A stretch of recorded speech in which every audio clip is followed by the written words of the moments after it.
मी एक खास प्रकारची रेमेडी माझ्या केसांवरती वापरायला सुरुवात केली आणि त्यानंतर फक्त 7 दिवसांमध्येच माझी केस गळती कायमची बंद झाली. मला विश्वास बसत नव्हता की कोणताही उपाय आपल्या केसांवरती इतक्या लवकर कसा काय काम करू शकतो. पण जेव्हापासून ही रेमेडी मी केसांवरती वापरायला सुरुवात केली, तेव्हापासून माझे केस अगदी दुप्पट वेगाने वाढायला सुरुवात झाली. आणि या व्हिडिओमध्ये मी तुम्हाला लाईव्ह प्रूफ देखील दाखवणार आहे, जेणेकरून तुमचा विश्वास बसेल की ही रेमेडी खरोखरच आपल्या केसांवरती काम करते. तर बघा, इथे माझ्या काही सबस्क्रायबर्सने दिलेले फीडबॅक मी तुमच्यासोबत शेअर करत आहे. अगोदर त्यांच्या केसांची वाढ अजिबात होत नव्हती आणि त्यासोबतच केस गळती देखील खूप जास्त प्रमाणामध्ये जाणवत होती. पण जेव्हापासून त्यांनी मी सांगितलेली रेमेडी वापरायला सुरुवात केली, तेव्हापासून त्यांची केस गळती कमी झाली आणि त्यासोबतच नवीन केस उगवायला देखील सुरुवात झाली. जर तुम्हालाही असेच रिझल्ट हवे असतील तर आपला हा व्हिडिओ तुम्ही शेवटपर्यंत बघा आणि त्यासोबतच व्हिडिओ नक्की कुठून पाहताय कमेंटमध्ये सांगायला अजिबात विसरू नका. तर बघा, आपली रेमेडी बनवण्यासाठी सगळ्यात पहिल्यांदा आपल्याला इथं कांद्याचा वापर करायचा आहे. कारण कांदा आपल्या आरोग्यासाठी जितका चांगला आहे आणि त्यापेक्षाही अनेक पटीने तो आपल्या केसांसाठी फायदेशीर आहे. कारण यामध्ये भरपूर प्रमाणावरती सल्फर आढळतं, जे आपल्या केसांच्या मुळांना स्ट्रॉंग बनवण्यासाठी मदत करत असतं. आणि त्यामुळेच मोठमोठ्या कंपन्या त्यांच्या प्रोडक्टमध्ये कांद्याचा वापर करत असतात. काही जण शॅम्पूमध्ये करतं, काही जण कंडिशनरमध्ये करतं, तर त्यासोबतच साबणांमध्ये देखील कांद्याचा वापर केला जातो. कारण कांदा ही एक अशी गोष्ट आहे जी आपल्या केसांच्या अनेक समस्या कायमस्वरूपी कमी करण्यासाठी मदत करत असते. जर तुमचे केस खूप जास्त प्रमाणामध्ये गळत असतील, केसांची वाढ होत नसेल किंवा मग तुम्हाला टक्कल पडण्याची वगैरे समस्या जाणवत असेल, तर कांद्याचा वापर तुम्ही आजपासूनच सुरू करा. कारण यामुळे तुमच्या केसांच्या सगळ्या काही समस्या हळूहळू कमी होण्यासाठी मदत होणार आहे.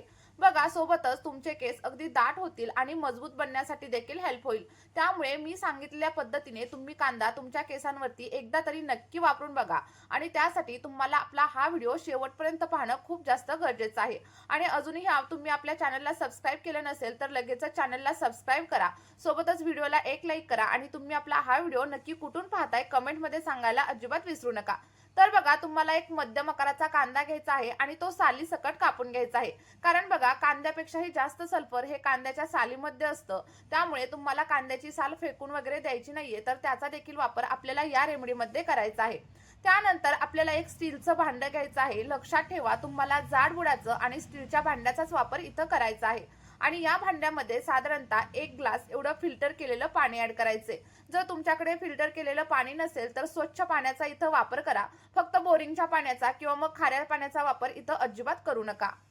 आणि त्यानंतर आपल्याला सगळं काही पाणी गरम होण्यासाठी गॅसवरती ठेवायचं आहे. आणि पाण्याला थोडीशी उकळी आल्यानंतर आपण जो काही कांदा कट करून घेतलेला होता तो कांदा या पाण्यामध्ये ऍड करायचा आहे. बघा, कांदा ऍड केल्याच्या नंतर आपल्याला मिश्रण अगदी व्यवस्थित असं मिक्स करायचं आहे आणि त्यानंतर अगदी मीडियम किंवा मग लो फ्लेमवरती व्यवस्थित असं शिजवून घ्यायचं आहे. यामुळे कांद्यामधील जी काही पोषक घटक असतील ते आपल्या पाण्यामध्ये उतरतील आणि केसांसाठी एक उत्तम असं हेअर ग्रोथ सिरम इथं रेडी होईल. बघा, कांदा आपल्याला साधारणतः 3 ते 4 मिनिटांसाठी व्यवस्थित असा बॉईल करून घ्यायचा आहे. आणि तुम्ही इथं बघू शकता, अगदी 1 ते 2 मिनिटांमध्येच आपल्या पाण्याचा कलर देखील हळूहळू चेंज होण्यासाठी सुरुवात झालेली आहे. म्हणजेच काय, तर कांद्यामधील पोषक तत्व आपल्या पाण्यामध्ये उतरण्यासाठी देखील सुरुवात झालेली आहे. त्यानंतर बघा, इथे आपल्याला दुसऱ्या गोष्टीचा वापर करायचा आहे आणि ते म्हणजे कढीपत्ता. कारण कढीपत्ता आपल्या केसांसाठी खूप जास्त फायदेशीर असतो. अनेक बघा, साऊथ इंडियनच्या महिला असतात, त्यांचे केस खूप जास्त लांब असतात आणि स्ट्रॉंग असतात. तर ते लोक त्यांच्या केसांसाठी कढीपत्त्याचा वापर भरपूर करतात आणि त्यामुळेच त्यांचे केस इतके जास्त लांब, दाट आणि मजबूत असतात. बघा, आपल्याला साधारणतः 1 मूठभर एवढी कढीपत्त्याची पानं घ्यायची आहेत. आणि जर तुमच्याकडे ताजी कढीपत्त्याची पानं नसतील तर तुम्ही कढीपत्त्याच्या पावडरचा वापर केला तरी देखील चालेल. किंवा मग तुम्ही काय करू शकता, कढीपत्त्याची पानं आणायची, त्याला ड्राय करायचं आणि तसं देखील तुम्ही स्टोअर करून नक्की ठेवू शकता. आणि आता तुम्ही बघू शकता, आपण जे काही कांद्याचं पाणी गरम होण्यासाठी ठेवलेलं होतं ते देखील अगदी व्यवस्थित असं बॉईल झालेलं आहे. आणि त्यानंतर आपल्याला कढीपत्त्याची पानं देखील या सिरममध्ये ऍड करायची आहेत. ऍड केल्याच्या नंतर अगदी 2 ते 3 मिनिटांसाठी आणखी एकदा हे पाणी व्यवस्थित असं बॉईल करून घ्यायचं आहे, जेणेकरून कढीपत्त्यामधील पोषक घटक आपल्या या सिरममध्ये उतरले जातील. आणि लक्षात ठेवा, जर तुम्हाला पांढऱ्या केसांची किंवा मग प्री मॅच्युअर ग्रे हेअरची समस्या वगैरे असेल ना, तर तुम्ही आपल्या या रेमेडीमध्ये कढीपत्त्याचा वापर नक्की करा. आणि यामधील कोणताही घटक तुमच्याकडे अवेलेबल नसेल तर मला कमेंट करा. मी सगळ्या गोष्टींची लिंक तुम्हाला प्रोव्हाइड करेल किंवा मग डिस्क्रिप्शन बॉक्समध्ये सगळ्या गोष्टींची लिंक मी तुम्हाला देते. तुम्ही तिथून देखील नक्कीच परचेस करू शकता. बघा, अगदी 1 ते 2 मिनिटं व्यवस्थित असं बॉईल करून घ्यायचं आहे आणि त्यानंतर पुढचा आणि सगळ्यात महत्त्वाचा असा घटक आपल्याला याच्यामध्ये ऍड करायचा आहे.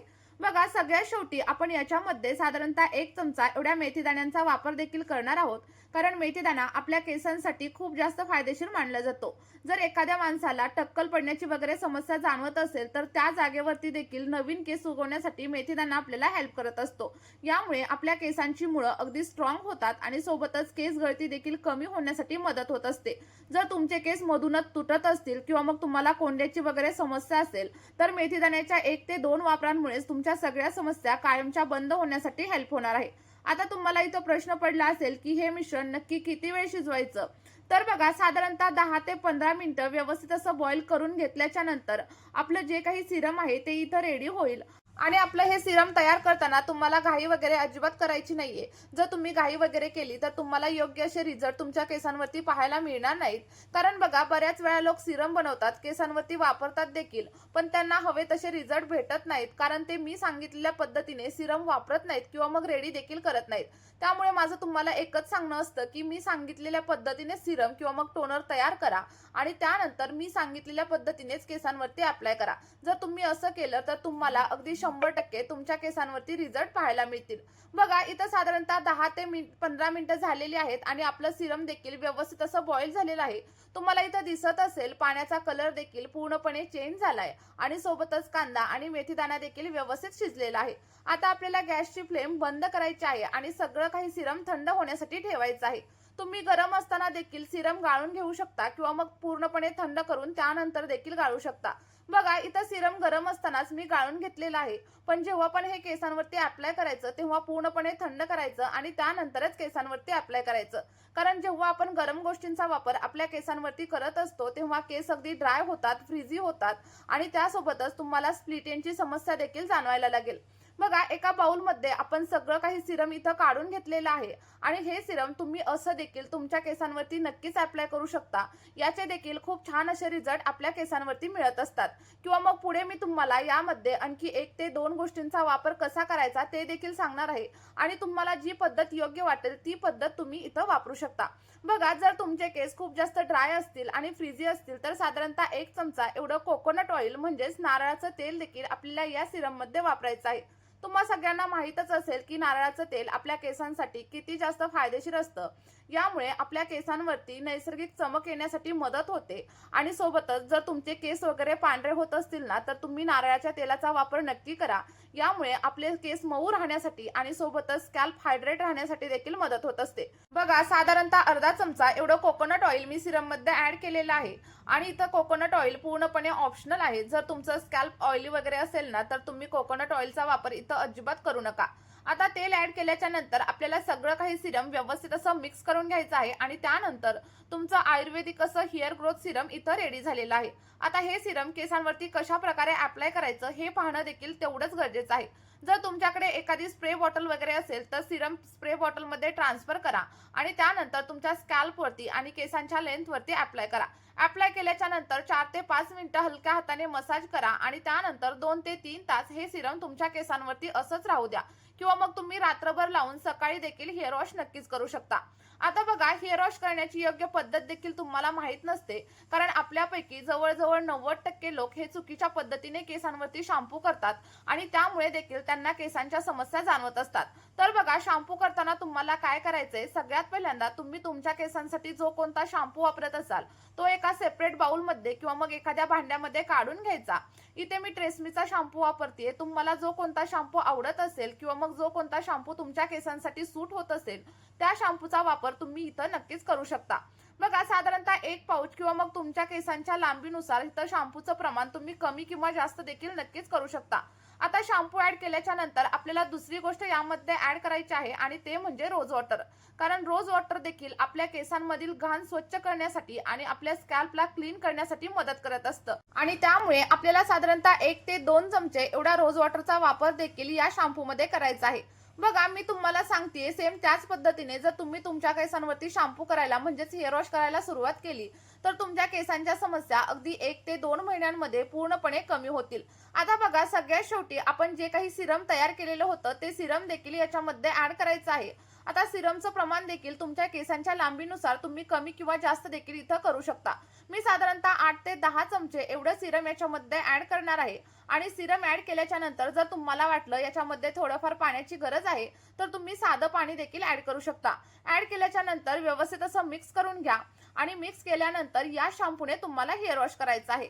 बघा, सगळ्यात पहिल्यांदा मी सांगितलेलं सिरम तुम्हाला केसांवरती अप्लाय करायचंय आणि सिरम अप्लाय केल्याच्या नंतर 2 ते 3 तासांनी या शॅम्पूने तुम्हाला हेअर वॉश करायचं आहे। बघा, हेअर वॉश करताना देखील जास्त चोळून किंवा मग घासून देखील करू नका आणि सोबतच जास्त गरम पाण्याचा वापर देखील केसांवरती अजिबात करू नका। थंड पाण्याने किंवा मग कोमट पाण्याने तुम्हाला हेअर वॉश करायचं आहे, कारण आपण जर केसांसाठी जास्त गरम पाण्याचा वापर केला तर केस आणखी जास्त प्रमाणावरती ड्राय होतात, फ्रीझी होतात आणि त्यासोबतच केस गळती देखील जाणवायला लागते। चला तर मग आठवड्यामधून फक्त 2 वेळा मी सांगितलेलं सिरम आणि शॅम्पू करण्याची पद्धत तुम्ही नक्की वापरून बघा। अगदी 1 ते 2 महिन्यांमध्येच तुमच्या केसांच्या सगळ्या काही समस्या हळूहळू कमी होतील आणि सोबतच तुम्हाला जे काही रिझल्ट भेटतील ते कमेंटमध्ये माझ्यासोबत शेअर करायला अजिबात विसरू नका। या व्हिडिओमध्ये इथेच थांबूया। Bye bye.